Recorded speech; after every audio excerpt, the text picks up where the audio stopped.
بسم اللہ الرحمن الرحیم۔ السلام علیکم ناظرین، آپ کو بتاتا چلوں کہ سابق وفاقی وزیر شری مزاری کا بیان آیا ہے۔ سابق وفاقی وزیر نے میڈیا سے گفتگو کرتے ہوئے کہا ہے کہ اہلکار دوار پھلانگ کر گھر میں داخل ہوئے اور ان کی بیٹی کو گھسیٹ کر لے گئے۔ جی ہاں ناظرین، ان کا کہنا ہے کہ گھر میں 20 کے قریب افراد گھسے تھے، جن میں 6 خواتین پولیس اہلکار بھی شامل تھیں۔ میرے کمرے میں چیزوں کو ٹٹولا گیا ہے۔ جی ہاں ناظرین، سابق وفاقی وزیر شری مزاری نے الزام عائد کیا ہے کہ پولیس اہلکار دوار پھلانگ کر گھر میں داخل ہوئے اور بیٹی ایمان مزاری کو گھسیٹ کر لے گئے۔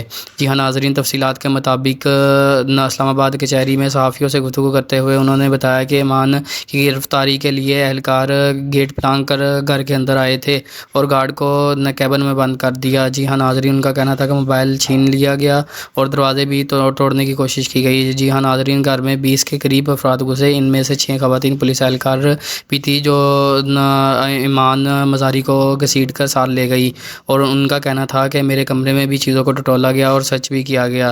ناظرین، اگر آپ کو یہ ویڈیو پسند آئی تو ویڈیو کو لائک کر دیں، چینل کو سبسکرائب کر دیں اور بیل آئیکن بٹن دبانا نہ بھولیے گا۔